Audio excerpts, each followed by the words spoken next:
So in troubleshooting the data plane, a command that we have already shown you guys already this week a couple of times and actually use those for troubleshooting as well is show control connections. In addition to that, there's also show control connections dash history and show control local properties. So those are three commands. Now I'm not going to blow smoke and say, use those three commands and one of those three will pinpoint you to where your problems are going to be. But certainly using those three commands would be at least your initial arsenal. Now that's if you're logging into a particular WAN edge router itself. You may first log into vManage and see if you've got a problem with reachability from vManage to one of those WAN edge routers, and then log into that WAN edge router and see if you've got control plane connectivity. So this is showing you that we've got control plane connectivity to vSmart, vBond, and also vManage in this example, and which transport you have reachability. Pay attention to that column, because if you know you should have connectivity to vSmart with gold and silver, and all you see is gold, then you've got an issue on the silver part of your transport. Now, do you have reachability? Do you have control plane connectivity? Absolutely, at least via one transport. So, you may not really know that there's a problem with the SD-WAN until you log in and take a look at these control plane functionalities. And notice this connect. Connect is typically what you expect to see with regard to vBond from a WAN edge router's perspective. Because what happens is, again, when the router first calls home on day 0, right? It calls home as soon as you power the router up. And if you're using ZTP or plug and play, it's going to call home and get from vBond the IP addresses of your vSmart and vManage controllers in your production network. Once the router receives that information, then it terminates that DTLS connection to vBond.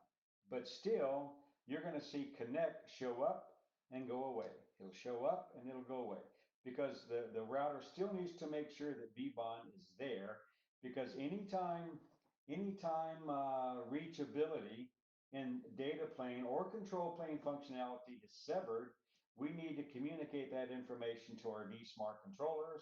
The vSmart controller that we're currently in sync with has to communicate that information to the other vSmart controllers. Well, guess what? That's done so by way of vBond.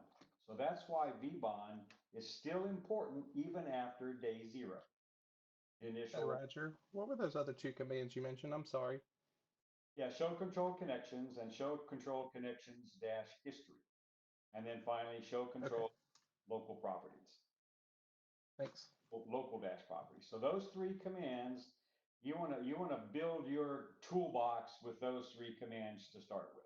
And we're going to also show you other commands. That's what this whole module is about, is troubleshooting the data plane. So some of these will be referenced using the CLI, and the exact same result will be through vManage. And we do that primarily because some people, like myself, I like to log into the device and do a show command. I want you to show me something so I can interpret it, as opposed to going into vManage and using the GUI. So the advantages for vManage is you don't need to know the command line syntax. You still have to know what to do, where to go, but with the CLI, you have to understand the command line syntax as well. So here's another command, show OMP TLOCs by itself. Now, show OMP TLOCs advertised really is a default if you just type in show OMP TLOCs. So you've got show OMP TLOCs, show OMP TLOCs advertised, show OMP TLOCs received. Now, if you're advertising TLOCs, you're going to be doing that from your WAN edge router. Which TLOCs am I going to advertise? So, looking at all of these are the ones that I'm advertising. So this might be myself. This is me and the other devices. This might be vEdge 3, this might be vEdge 4, and so on. But these are the OMPs that you're advertising. Now, this is what should be sent to your vSmart controllers. It's the vSmart controllers that is determining whether or not some other WAN edge router is going to be allowed to communicate to this WAN edge router. So if I'm advertising my TLOCs to vManage or to vSmart, the next half would be log into vSmart and type in the command show OMP TLOCs received. So if I'm advertising those TLOCs, certainly vSmart should be able to receive those TLOCs as well. Now, does it matter which vSmart you log into? And the answer is no. Because whatever one vSmart has knowledge of, all of your vSmarts have to be in sync with each other. So literally, you could log into any one of those vSmarts and you should be able to see the same information. So again, the status we should see is C and I and R for a received TLOC. C means chosen, I means installed. This is installed in the vSmart controllers database, and then the R means that it is resolved. On occasion, when you do show OMP TLOCs received, though, on your vSmart controllers, you might see a status of rejected or invalid instead, coming from some device. And if you see that, usually it's going to be a result of a policy. So even though vSmart knows about that TLOC, a policy is preventing this vSmart controller from advertising it elsewhere. So again, it's some kind of a policy that is that's preventing this from actually acting upon that. So the INV is invalid and the REJ is rejected. And the rest of those would be a C and an I and an R as you would expect. Okay, so BFD information. From the CLI, show BFD sessions, history, summary, and show BFD TLOC summary list. Now, just so you guys remember, first and foremost, this is going to be done on your WAN edge router because where BFD sessions exist is on your IPsec tunnels. That's where you're going to see BFD. There will be no BFD on your DTLS connections or TLS, whichever protocol you may be using. That is your control plane, right? So we want to be able to verify data plane here. So we're going to take a look at our BFD sessions. You can also type in show IPsec SA for your security associations. That's an invaluable command to use as well to find out, do I have an IPsec tunnel created from my router to some other router by looking at the entries that you have here. Now your BFD sessions, again, same thing as IPsec tunnels. So if I have both say, in reference to our lab, I've got both gold and silver between branch vEdge 1 and branch vEdge 2, I would expect to see two IPsec tunnels from branch vEdge 1 going to branch vEdge 2. In addition, you can also take a look at your tunnel statistics as well. So certainly when you type in the show tunnel statistics, you may not get what you want the very first time. What you're looking for is transmitted and received packets. So this is the protocol, of course, for these IPsec tunnels are IPsec, source and destination addresses, port numbers, system IP address, the color that's being used, and MTU size that might be set up if it's different than the defaults. But this is the columns that you're going to pay attention to find out if you have real-time traffic actually taking place or not. So you type in show tunnel statistics, you wait for 30 seconds, 45 seconds, or a minute, and then you enter the command in a second time. You should see those counts increasing. If you do, certainly that's an indication that right now, real time, you are actively sending and receiving traffic on that IPsec tunnel from this router to whichever router it is that you're looking for. Another way to use that same criteria is there's also a diff keyword that you can use as well. Now the diff keyword might be show tunnel statistics diff. And if you type in the show tunnel statistics diff, information that it'll show you with regard to transmitted received packets, errored information will become a delta based upon how many have occurred since the last time you typed in the command. So you'll see that command here in a few more slides, but it's something that we really should mention right now. Well, if I can look at my BFD sessions local on the router, I can also see those from within vManage as well. So to take a look at the visibility into your BFD sessions, you're going to go to the Monitor tab. The Monitor tab in vManage, go to the network setting, which is going to be down here, and then you'll get a list of all of your routers. Choose the router that you want to troubleshoot, and down here will be real time. Choose real time. Once you choose real time, under your device options tab now for that router, here's where you would choose BFD sessions, BFD statistics, tunnel statistics. So, I can't tell you all of your device options. So for that reason, what I recommend to you, this is where you spend a little bit more time investigating in the lab. Type in an A here and just see what all of your options are that begin with an A. Type in a B, BFD sessions, BFD statistics will be there. Type in a C, then a D, then an E. Just cycle through the alphabet and just see all the device options that's available to you. Who knows? You might see one parameter in there that will help you find a problem in your production network. But by not going through the alphabet and finding out what options are available, there may be a troubleshooting tool that's invaluable that you don't even know about. So same output here for BFD sessions or tunnel statistics as if you were doing this from the CLI. So troubleshooting also these BFD sessions as well, looking at this through real time here. Again, you're in the Monitor tab. Under Network, you're going to choose your router. On the left-hand side is where you'll find Troubleshooting. Now, when you choose Troubleshooting on this part of the page here, remember, you got all kinds of options there. One is device bring up, you got syslog, you got ping, you got traceroute, simulate. You got all those options for troubleshoot. The one we're talking about here, though, is going to be, let's take a look at our tunnel health. So when you type in tunnel health as your option over here on the left-hand side, from this router to this router using this transport, look at your chart options. Now, why would you be doing this in the first place, right? Think about that. Are you trying to troubleshoot something that's happening right now? Or are you trying to discover something from a historical perspective? So alter your legend here for your chart options to find out, how far back it is that you want to do for troubleshooting. And certainly if you say the last hour, for example, then you're looking at something that's happening, pretty much right now.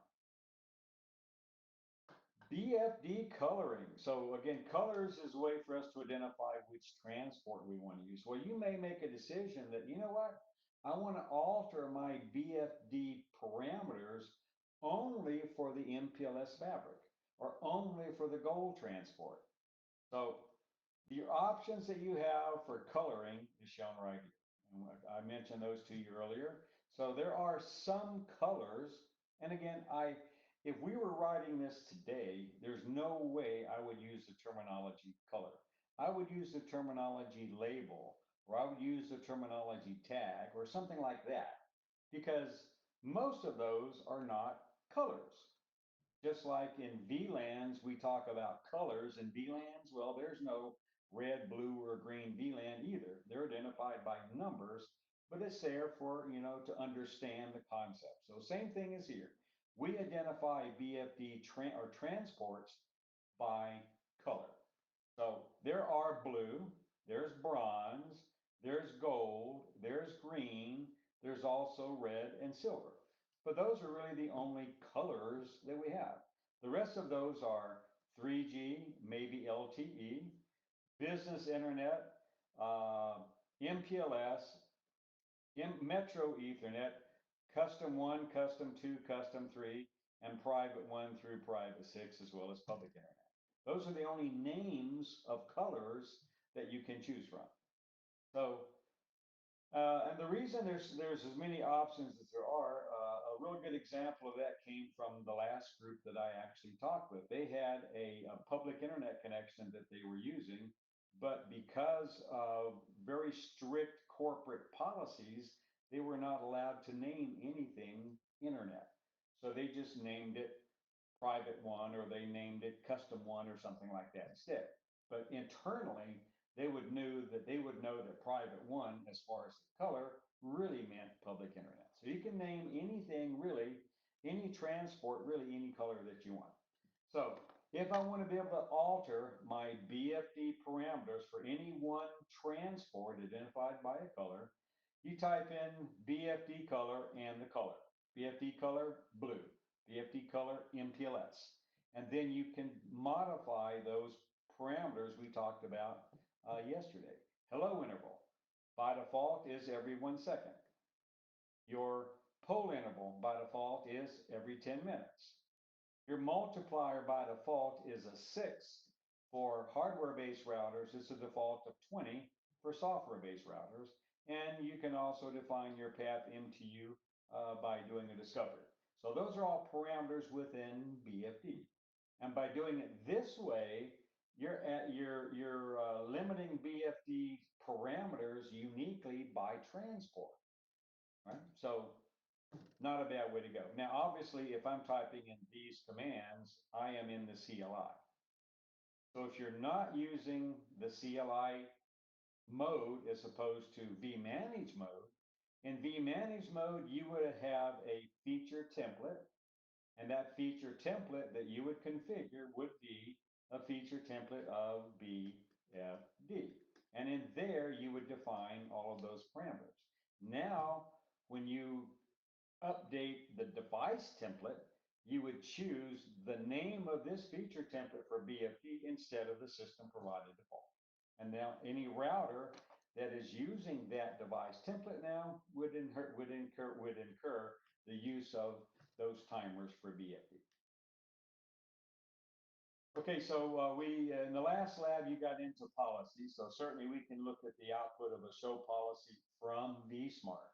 So show policy from vSmart, you're doing this on a WAN edge router to begin with, but this was kind of an example of that last lab where you did an app route policy. You got your sequence numbers. Again, you wouldn't typically see sequence 1 and sequence 2, but rather something like 10 and 20. And then you define what your match criteria and your actions are going to be in each one of those respective sequences.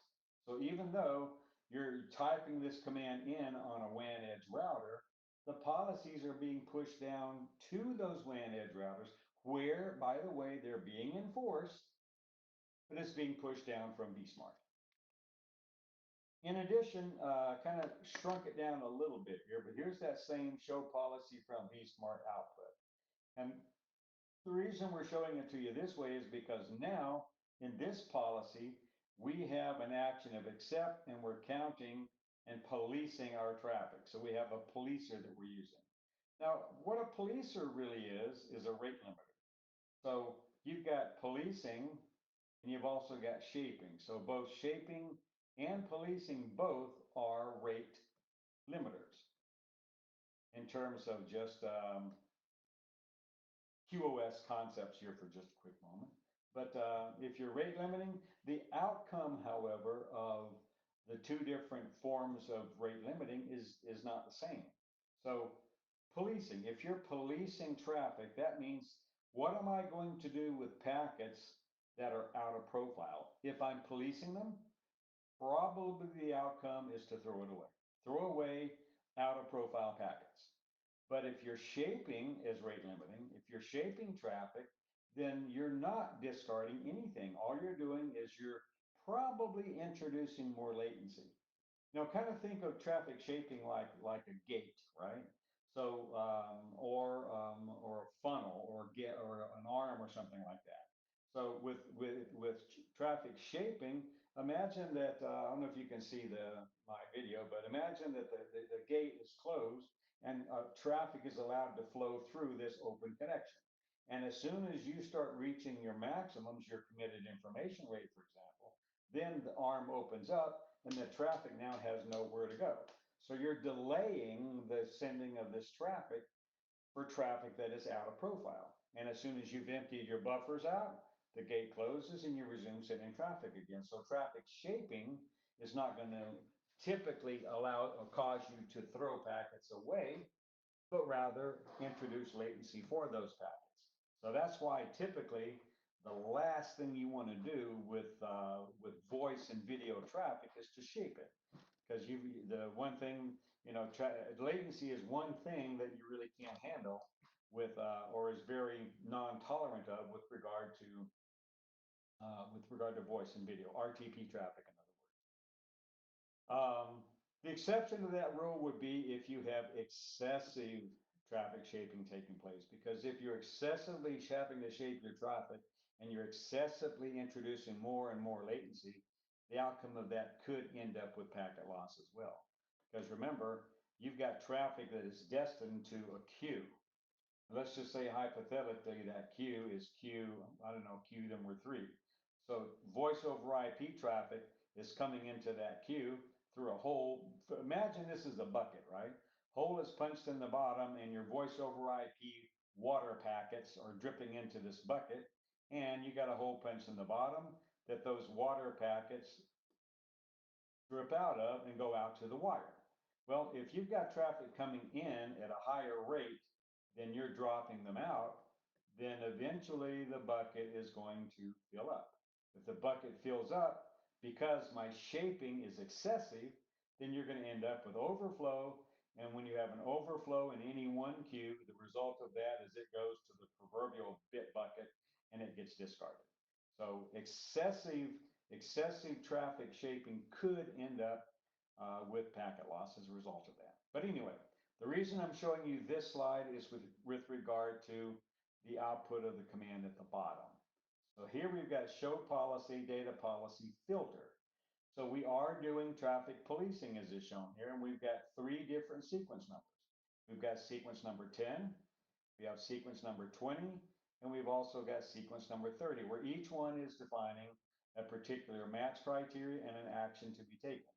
Down here at the bottom, here's where that policer is defined. And notice the naming convention is 10 police, 20 police, and 30 police. The 10 police corresponds with traffic satisfied by that sequence number, 20 police is that sequence number, and 30 police is that sequence number. So just kind of give you an interpretation of the output here. So show policy service path. You guys used that command in the last lab exercise for policing. So again, as you can certainly see, when you do a show policy service path on a given VPN, you have so many additional variables that you could choose from. Your interface, your source IP, destination, protocol, source port, destination port, DSCP values, and so on. And then take a look at the output. So that's show policy service path in the event that you are using services to be routed across your SD-WAN, like firewall, which is one of the lab exercises that you did, or IPS, IDS sensors, or even load balancers. In addition, there's a show policy tunnel path. And with a show policy tunnel path based upon your VLAN number, again, you got similar, if not the same, optional variables that you can choose from in there as well. Which interface am I actually using? So additional commands you have available to you that are show policy types of commands. You know, again, I won't read those to you, but certainly, you know, use those in your production network. And if you've already completed the policies lab, go back and take a look at those commands. The lab may not have referenced those commands during the lab. If you're using C-edge routers, just remember that these commands, they should all work in a C-edge router as long as you insert in between the show and the policy the parameter SD-WAN. So show SD-WAN policy access list associations, show SD-WAN policy access list names, and so on and so forth. So you've got similar command line syntax on vEdge routers, just insert SD-WAN, and the same command should give you the similar output on a C-edge. Show app DPI applications. Again, this is on your vEdge routers only. So DPI is used on vEdges, and nbar would be used on your C-edge routers. And nbar gives you, again, a similar kind of an output of which applications are actually supported. But in the C-edge routers where nbar is being used, first and foremost, you've got IP nbar protocol discovery. So, and this is pretty much the command on your C-edge routers. if it's the same as the classic router, which you may have to leave off the IP prefix command there, but in-bar protocol discovery lets the router be able to discover the flow of traffic through the router based upon industry standard based applications. And this was something that I had referred to yesterday a little bit.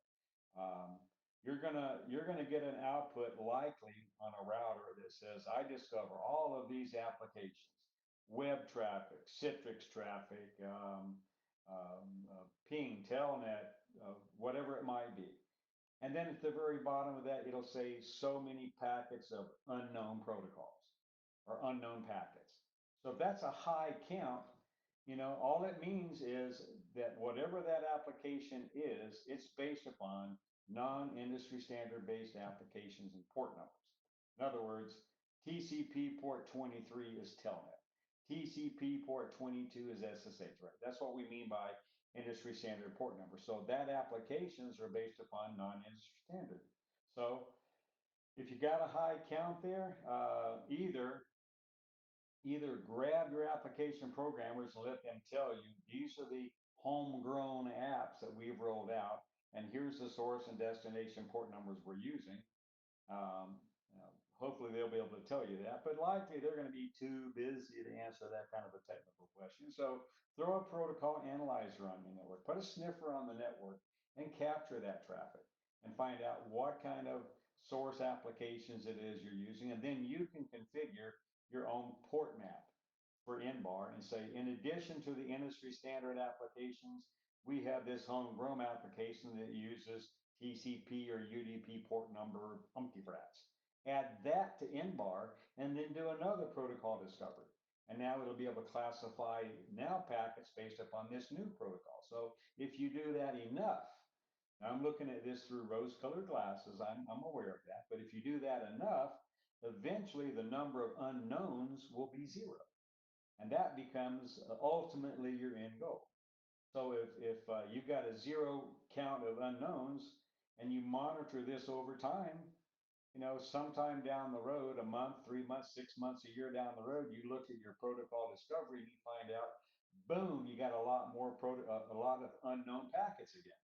Well, one of two things has happened. Either an application programmer threw out another application without telling you, or maybe you're under a denial of service attack right now. So, but either way, something is there that wasn't there, and in-bar doesn't know anything about it, or can't classify it, I guess I should say. Would So you program those in-bar definitions in vManage? No, this is on the cEdge routers themselves. Okay. I don't, I know DPI is available within vManage for the vEdge routers, but right now, as of yet, to my knowledge, there's no in-bar classifications in vManage as of yet. Remember the thing I was mentioning earlier about coming in the March timeframe? Hopefully come March, vManage will also be able to understand in-bar from the cEdge routers also. Gotcha. That's kind of a work in progress. So about the only thing that I can do at this juncture in time is just alert you to the fact that this is what's supposed to work, but right now it doesn't. And to give you the commonalities or the differences between vEdge routers and cEdge routers. And if you do have cEdges in your network, the best thing that you can do is log into those guys and use your commands and see what does and doesn't work. Like I said yesterday or day before, one invaluable command that you have to use for troubleshooting is going to be show IP route, right? Take a look at your local routing table. That is invaluable to use. And that's what you would use on your vEdge routers. Well, on your cEdges, you should be able to type in show SDWAN IP route on your cEdge routers. But guess what? That right now does not work. That command is non-functional. So it's a very important, it's an invaluable command for troubleshooting, but right now, that's just one that does not work on your cEdges. So anyway, just kind of a heads up there. Oh, by the way, this is also show app DPI flows. So instead of looking at your DPI flows, you'll look at your in-bar. there'll be a show IP in bar parameter or show in bar parameter available for you on your C edges. And I don't know what that command syntax is of yet. Haven't seen it myself yet. Now, for anybody that does have C-Edge routers, and if you are logged into C-Edge routers, possibly at work while we're going through the lecture, anything you can add that will help the rest of everybody else be really a welcomed input. I'll just put it that way. Now, Is there a document somewhere that has current commands that are available on C-Edge routers for VIPTEL implementations? I asked that command myself about a month ago to Cisco, and currently that document is under construction. They had a document that they were building as they were making the commands work in C-Edges, but they were not willing to release it because it was still in progress. So the short answer is no, there's not. You can where you would go to find anything like this is sdwan-docs.cisco.com, and believe me, I've searched out there, and there is no documentation that says these are the commands available. I've made available to you guys all the documentation that I have found. I don't know if you guys actually saw this or not, but remember this document that I gave you guys that had all of your login credentials for your pods? The very first line gives you your class documentation. So if I were to copy that, go out to, let me go out to that website here. That's going to be my box account, and in there will be all of this documentation. So I've got a lot of reference material here, as well as older student guides that actually these are the newer the older student guides that we've got. VBond information, the serial list file that's used in a prior class. Here's an interconnect client if you need to download one, but also on your iOS XE routers. If you open that folder up, I've got a lot of documentation. So you were asking about a command reference guide. There it is. But I'll tell you, there's only vEdge commands in there. There are no C-Edge command reference guide at this time. So okay, thank you for showing me that. I didn't see that link, so that's awesome.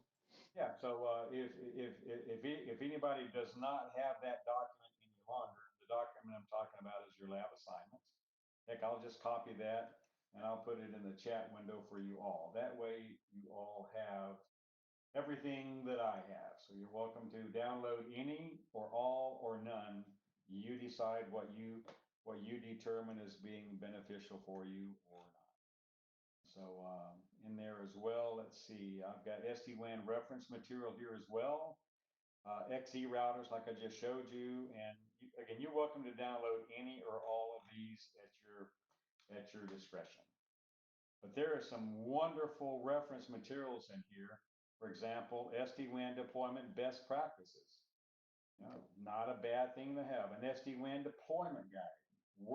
These two documents worth their weight in gold. Troubleshooting best practices. We haven't gotten to everything that we're going to talk about yet, but that's a fantastic document to just have available for your use. A great document on SD-WAN security and design documentations for, again, best practices as well. So it's there for you. I wanted to make sure that you guys knew that documentation was available. So if you want to download it, you can do so at any time. And unfortunately, it is on my box account. So I do change that pretty much on not necessarily a weekly basis, but every couple of weeks I change that. So the URL that you see here today probably won't work in a week from now. So if you want this documentation, just make sure you download it sooner than later. So show app DPI supported applications. If you just type in that command, then what you're going to see is a list of, in excess of 3,000 plus entries in there. So this shows us using that command with an M and an asterisk, saying I want to see all of my applications that are supported that begin with the character M, and then N, and then O, and then P, and so on and so forth.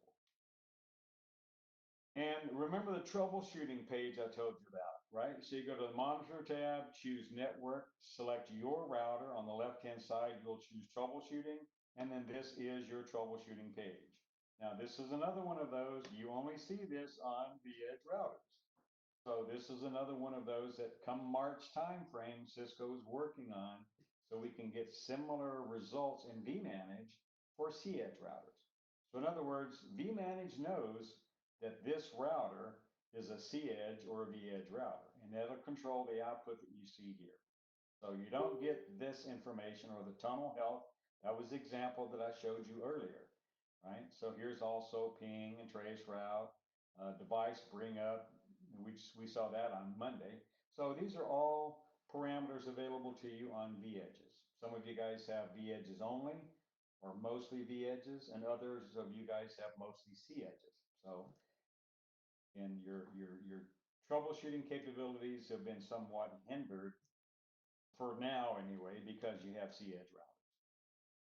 To take a look at your simulate, you merely just go to the troubleshooting button once again, and on this page, let me go back a page, you click on simulate flows. Now, simulate is exactly as the term implies. It does not actually generate traffic.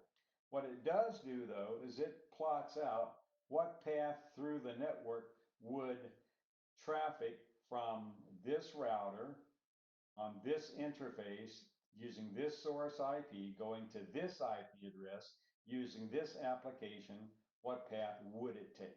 You just click on simulate to make it happen. So not a bad way to know, hey, if I were, I am running this application, so which transport would this application actually take? All right, so again, this is troubleshooting. So let's kind of go through a few troubleshooting scenarios. One that's really, really common, right? A site cannot reach applications that you have residing in a data center. So users are complaining, hey, I can't get to my server. Well, that's going to be a real common occurrence. So, hey, start first by checking to make sure that the service side VPN, in other words, this should say site local, but they're using service VPN. This would be VPNs 1 through 511, whatever that VPN might be. It has to be defined on the vEdge router that is complaining that they don't have connectivity to, and make sure it's part of that client server communications, right? If you have VPN 1 configured on the data center side, then your router has to be configured for participation in VPN 1. Now, if you have configuration for VPN 1 on both places, then the next thing that I would take a look at is make sure that I have OMP redistribution taking place for that service VPN. Now, because that may be running OSPF, right?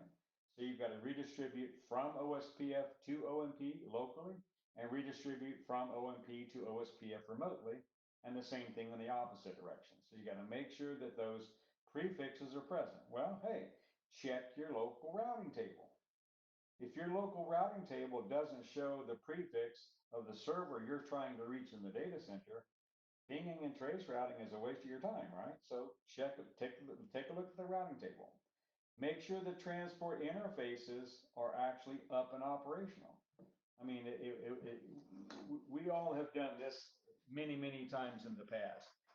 This whole thing of SD-WAN, for example, is really a complex concept. It can be a really complex concept. So when something goes wrong, immediately you go, oh my gosh, these are all the things that could cause it. When in reality, maybe the first thing you should have checked is the interface cable actually plugged in or not. I can't tell you how many times I've looked at a very in-depth troubleshooting approach to find out that the dang cable was unplugged, right? So sometimes you can't see the forest for the trees. Check your TLOCs, show OMP TLOCs. Now, when you're taking a look at these TLOCs, be cognizant of, first and foremost, your topology. Now, if you're looking at your TLOCs, I have one question for you to begin with. And right now you may go, well, not really is the answer. If that's the answer, then you shouldn't be doing this. But the question would be, if you're going to type in show OMP TLOCs, do you have an indication of what you should be seeing there? And that's going to be dependent upon a hub and spoke topology or a full mesh.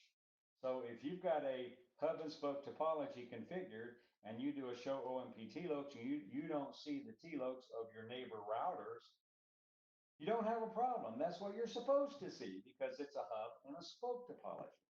Right? So before you type in some of these commands, have an idea of what is expected before you type it in. Take a look at your IPsec security associations. You've got a branch router and you got a data center router. Make sure that there's an IPsec tunnel established between the two. Check, I already mentioned this, but check your local routing table. Make sure that I've got local kernel knowledge of that remote network where my servers are located.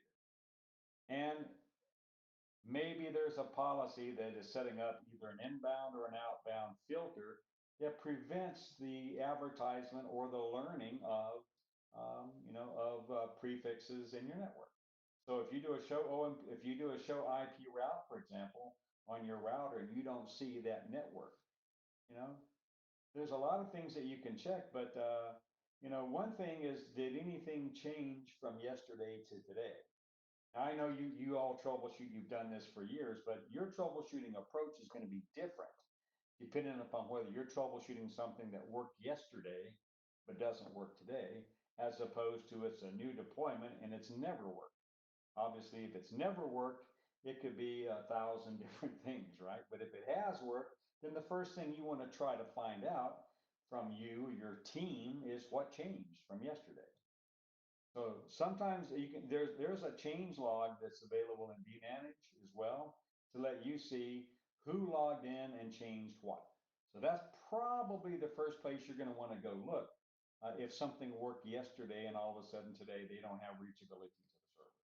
So just a list of things to consider. I wouldn't necessarily say that this is step 1 and this is step 2 and this is step 3 and this is step 4. This is just a series of parameters to look at, because any one of those could cause a problem. And you and I also know one other thing. We all get lazy. And I'm going to put myself at the top of that list.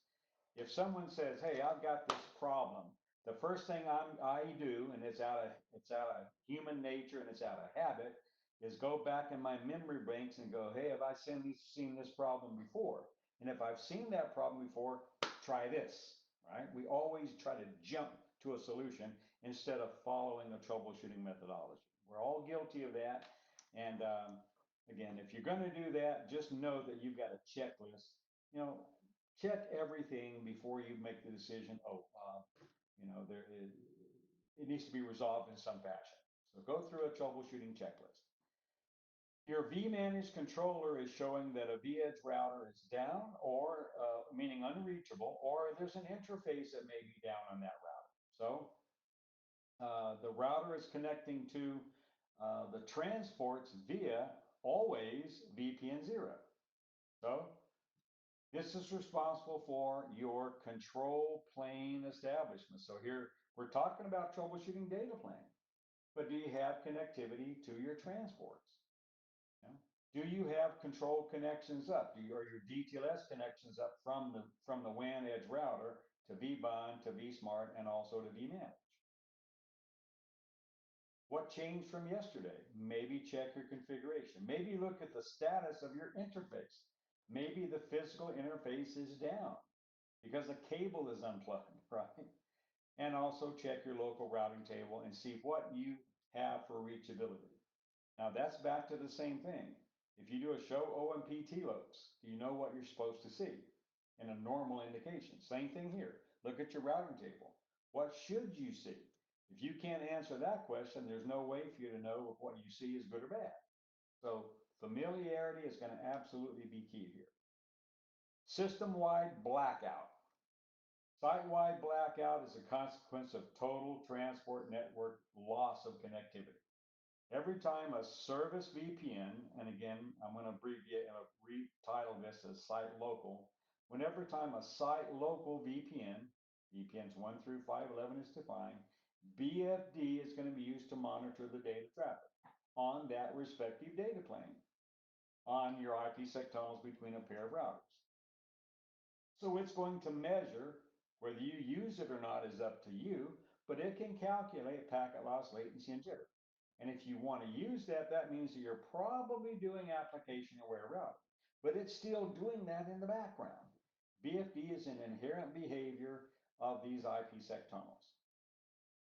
So we can use that information to determine the health of a given transport. Likewise, whether or not a transport is actually up or down. So remember, when BFD is monitoring the status of an interface as being up or down, it's going to take at least 6 keep alives, which equates to 6 seconds if it's a hardware-based router, and it's going to take 20 seconds if it's a software-based router. So remember in our labs that we've had problems with connectivity to a lab, and I go, oh, the router's up, and then in about 15 or 20 seconds, you're, oh, there it is. Well, here's why. BFD, it takes 20 consecutive seconds to determine the status, the health rather, of a given transport. And if these were hardware-based routers, it would only take 6 seconds. But because we're using cloud-based routers, 20 seconds is their default. So that's why it takes some time before you'll actually see the status of an interface change from one to another. So check the status of your physical interfaces first. Are they actually up and up? Check your next hop reachability. Can you ping your next hop router? Now, in the case of the lab, you should know these addresses now. So on your router, you've got connectivity to the goal transport. Well, this router is 1.1.7.22. So see if you can ping that address. Here's my silver transport. That router is 1.2.9.23. Can you ping that address from silver? So if you can ping one, but you can't ping the other, then something from here to here is wrong. Maybe it's a physical interface problem. Maybe it's a cable problem. Maybe it's the remote router's problem. But something along that path is not responding. So again, it's knowing your topology. And everything here is a repeat, in essence, of a brownout, typically as a result of just poor application performance. So take a look at your app route commands, show app route statistics, for example. If you configured a policy and now all of a sudden it doesn't work, but it worked before, that's not rocket science. Something is wrong with the policy that you created. Go back and take a look at it. So routing issues. The first routing protocol is BGP. So again, the goal here is not to teach you BGP. First and foremost, that would be an impossibility and delusions of grandeur. BGP, I have taught a BGP class in the past, and I've attended obviously BGP classes, but the BGP class that we used to teach, or that I used to teach, was 5 days long. So me just introducing SDWAN concepts of BGP is just specifically that. How does BGP relate to SD-WAN?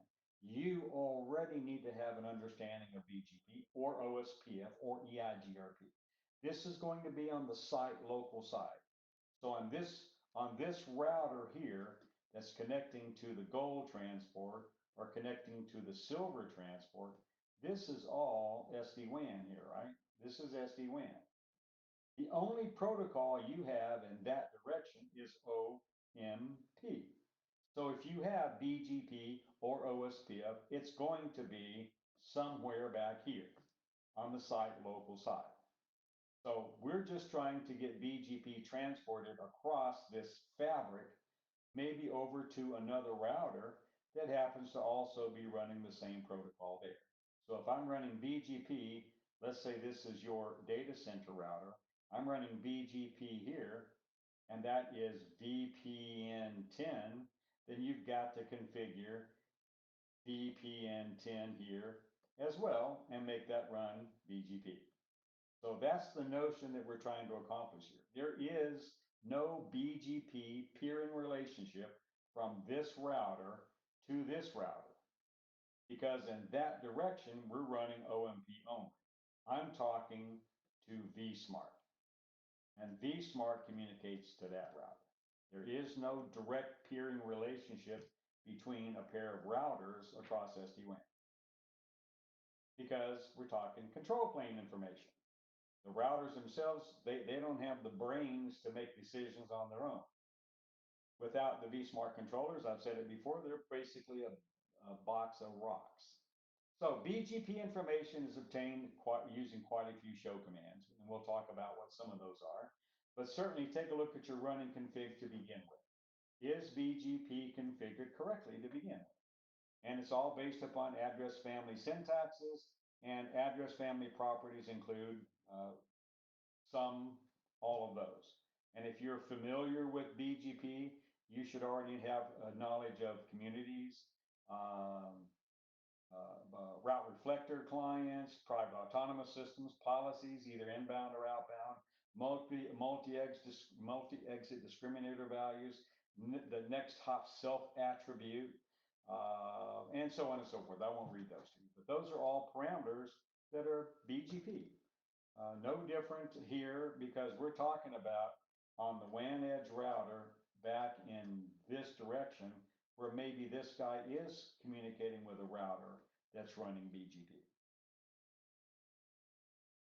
Show BGP routes. Again, this is on vEdge routers only because otherwise we would have an input here of show SDWAN BGP routes. And this shows us specifically for the service or the site local VPN of one. So if you're looking at a command show anything and you don't specify the VPN number, the default VPN number is 0. And if you were to inadvertently just type in show BGP routes without specifying anything, you may get no output. And all of a sudden you're thinking, oh no, all my BGP routes are gone. No, you just forgot to specify what the site local VPN was used for BGP. Just kind of a heads up. Show BGP summary. So again, a summary for a given neighbor relationship down here at the bottom, and you want to make sure that your neighbor relationships all have an established status because BGP is TCP based. And for some reason, they show it to us twice. So multicasting relies on two different protocols. One is IGMP and the other is PIM. And if you recall, I mentioned this back on Monday. IGMP is your client server protocol and PIM is your routing protocol. And the routing protocol is PIM sparse mode. PIM dense mode is pretty much obsolete. And IGMP, you've got version 1, version 2, and version 3. If you are using IGMP, so use version 3 if at all possible. Very quickly, the differences between version 1, 2, and 3, without spending an hour talking about it, version 3 gives the client the ability to join a specific multicast group and to leave a specific multicast group. That capability is lacking in version 1 and version 2. So in a nutshell. So show IGMP groups. Internet Group Management Protocol is show IGMP groups. So the multicast group address is here. And I can't remember if I did this in this class or last class, but I told you guys about how the multicast address in layer 2 is created. Did I do that for you guys on Monday or Tuesday? I don't believe so. All right. So this is your layer 3. This is your internet layer 3 multicast address. Remember, you've got class A, class B, and class C, right? Well, class D addresses are in the range of 224 through 239. So that makes this a class D IP address. Well, so if my address was in this range, let's say you have well, let's go with one first. You got a multicast group address of 224.7.6.10, just to kind of pick any number. And that'd be the multicast group address you define. So this would be my class D layer 3 address. Well, the devices have to communicate to each other also at layer 2 as well. After all, more than likely your PCs are connecting to a port on a switch if they are, LAN attached. So MAC addresses, you already know, hopefully consist of 6 bytes. So the first 3 bytes of every MAC address is your vendor code, right? Oops, vendor code. And then the last 3 bytes becomes your serial number. Well, the first 3 bytes for multicast is a well-known multicast MAC address, 01, 01, 00, and 5E. So every multicast client is going to have that vendor code for its first 3 bytes of its MAC address. Now, the last 3 bytes, which is normally the serial number, is formed from the lower significant 23 bits, of your IP address. So this 7 becomes a 07.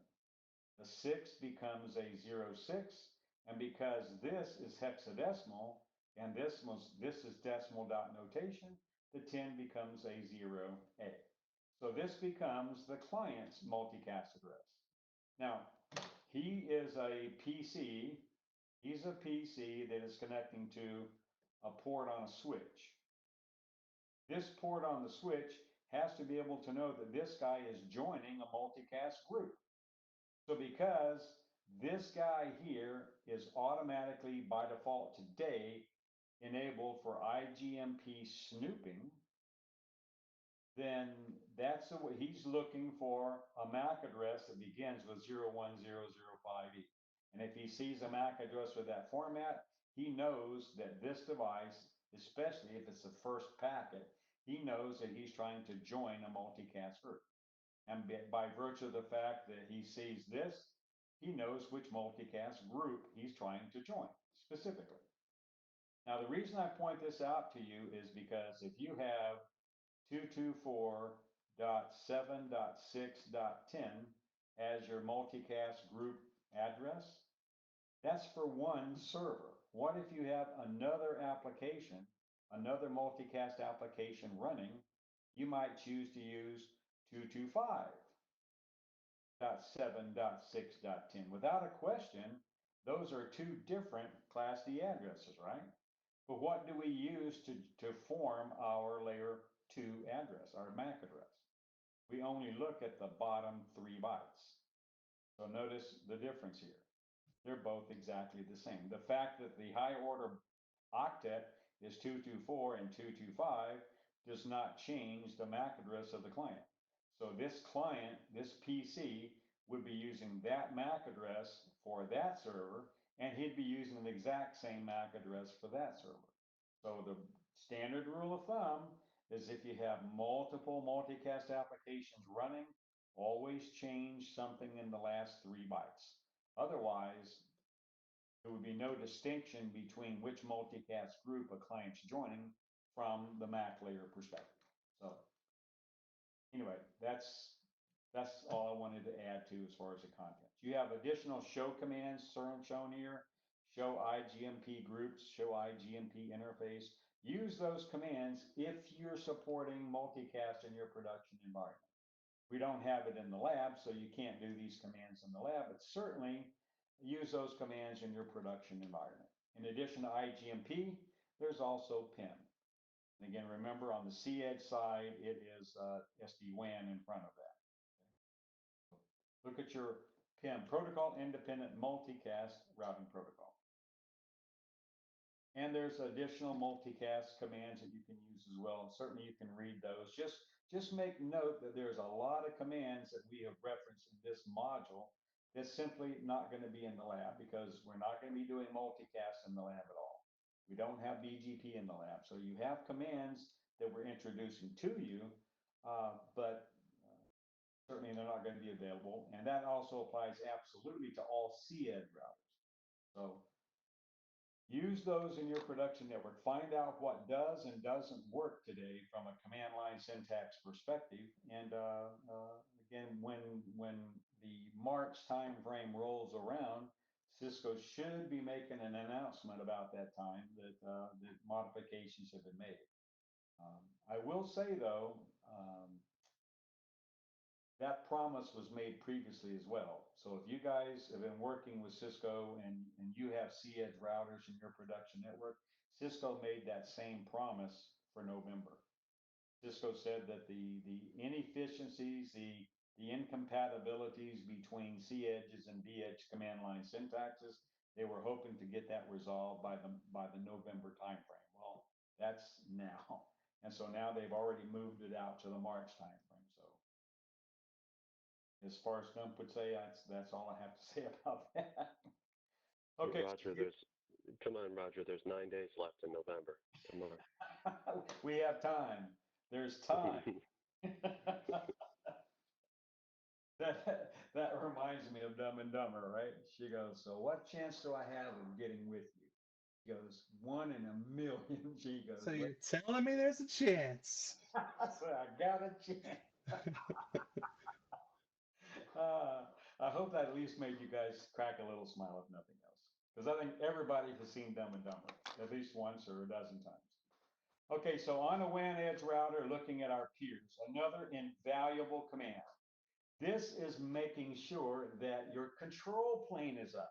Now we're troubleshooting data plane, but a data plane cannot exist if you have no control plane, because the control plane functionality to vSmart is going to tell me what IPsec tunnels I can have.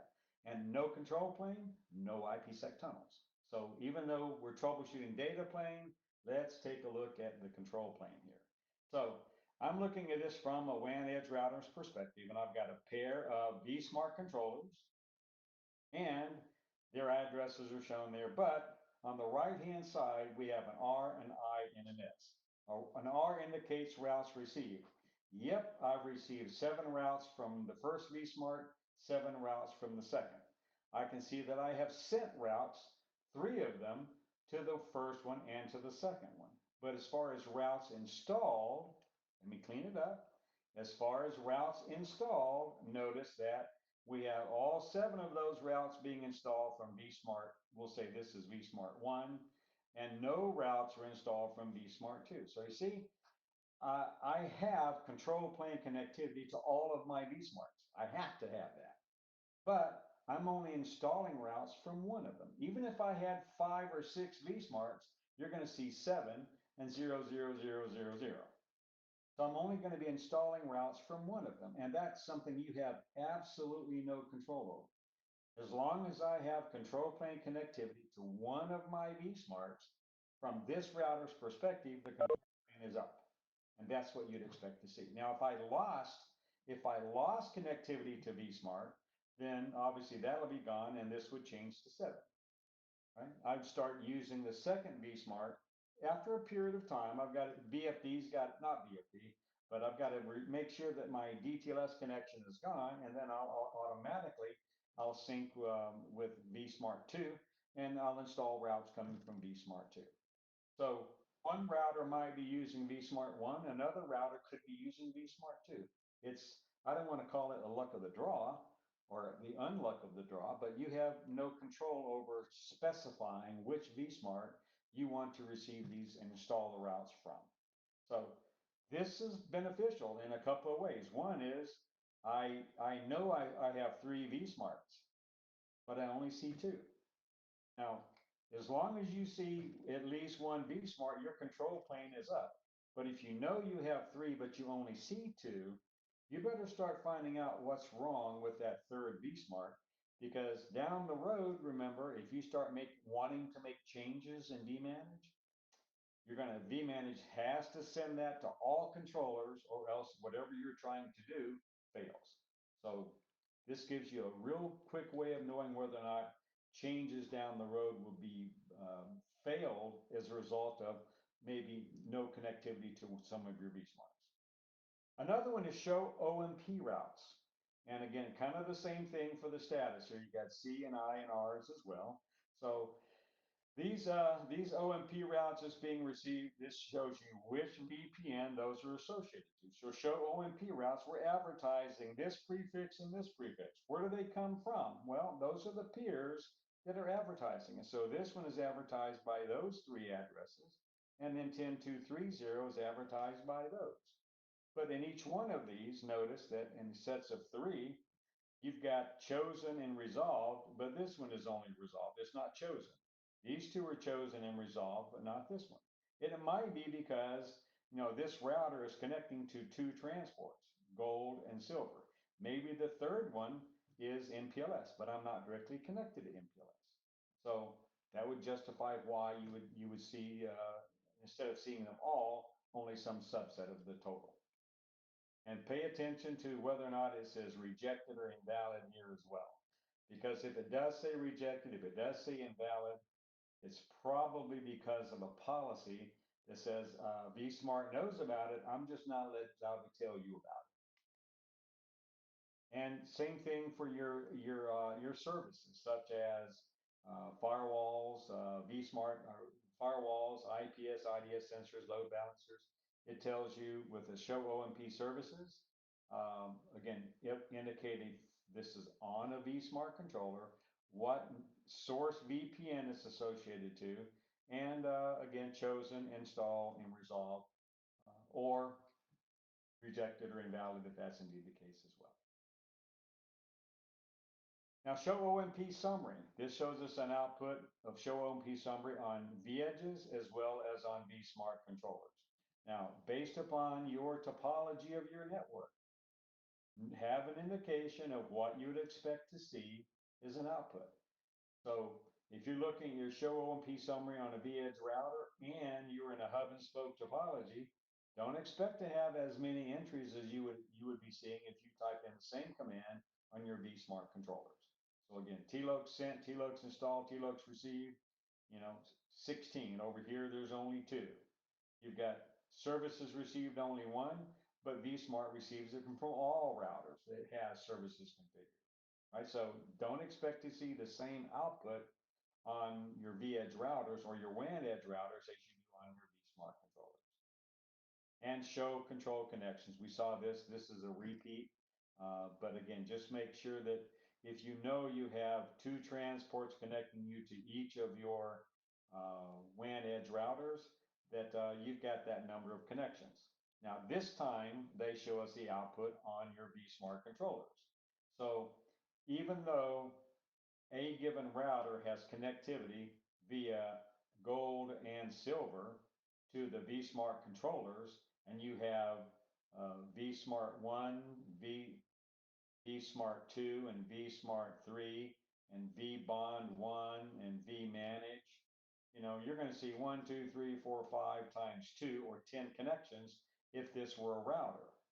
But if you've got 300 sites and you do this command from a vSmart controller, you're going to see 300 times 2, or you're going to see 600 entries in there from your vManage or your vSmart controllers. So again, I'm doing this just to kind of give you an idea of what should I expect.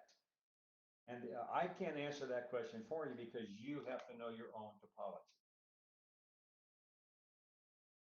And if we can look at BGP, we can also take a look at OSPF, and the same information that I talked about with regard to BGP also applies to OSPF. So show OSPF neighbor, database, interface, routes, process. You probably have typed in these commands on a standard router, a classic router, right? Show IP OSPF neighbor, show IP OSPF database, interface, process. You typed in all those commands. A similar output you're going to see on these vEdge routers as well. But what if you don't see some of the routes or none of the routes in your routing table? It could be a result of route filtering policies. It could be a loss of connectivity where the routes are being learned on the originating side or redistributed. It could be redistribution of OMP into or out of the local routing process, or the vEdge router itself is not configured to be members of that particular VPN configured on the site local side. And I've fixed this a half a dozen times. I got to remember to fix that misspelling. So what can I do if one of these happens to be causing me a problem? First, check your local routing configuration on the vEdge, also on the remote vEdge as well. Check any filterings that you may have for redistributing OSPF into OMP. Check your local connectivity. Make sure whether or not you're really truly advertising all of the routes. So if you've got you've got a WAN edge router here connecting to gold and silver, and back here you're connecting to a local router. And if this router is connected here, if this network goes down, and this is what you're trying to reach, and you're over here on a router behind this guy, and you can't see this network, it's not a problem with SD-WAN at all. It's a problem with the site local side and even this router, not even SD-WAN at all. So again, don't forget your basic troubleshooting skills.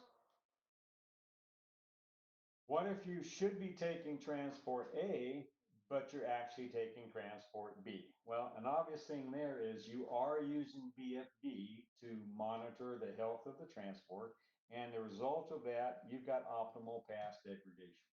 So the traffic was sent over to the lesser specific path. So could be your routing policies. Take a look at your BFD statistics and find out, why you're taking a suboptimal path. As far as the users are concerned, they may or may not even be aware that there's a problem. They may be aware if the throughput of the primary path is much greater than that of the backup path, because now they'll be subjected to a lower throughput, more delay maybe. But if they're equal capacities, the users may be completely unaware of it. But because you're using a lesser preferred path, it probably will cause degradation in its own right, because you probably have some applications taking transport A as their primary path. You may be having other applications taking transport B as their primary path. And if transport A degrades in performance, you're adding more resources now to be used on transport B, which now means all those applications being used on that second path, you got more stuff sharing that amount of bandwidth. So slowness. If data traffic is not using all of your transports, but it should be, it's probably either one of the transports not being available, or it's not configured as part of your service VPN. So check your TLOC data on the routers that are affected, where the trouble tickets are coming from. Check your VPN definitions for VPN 1 through 511 on the affected vEdge routers, and make sure the interfaces, the status of those interfaces are up and they're configured correctly. Particularly if it never has worked, of course, right? Or if it worked yesterday but is not working today, see what changed. So you see, there's a lot of troubleshooting criteria that you can consider when you're troubleshooting at layer 2, or at the data plane layer. All right, let's take a short break here before we get started into the next equally large modules. Not huge, but it's a little bit larger. So let me put us a small timer on here. Let's just keep it the same, 12 minutes.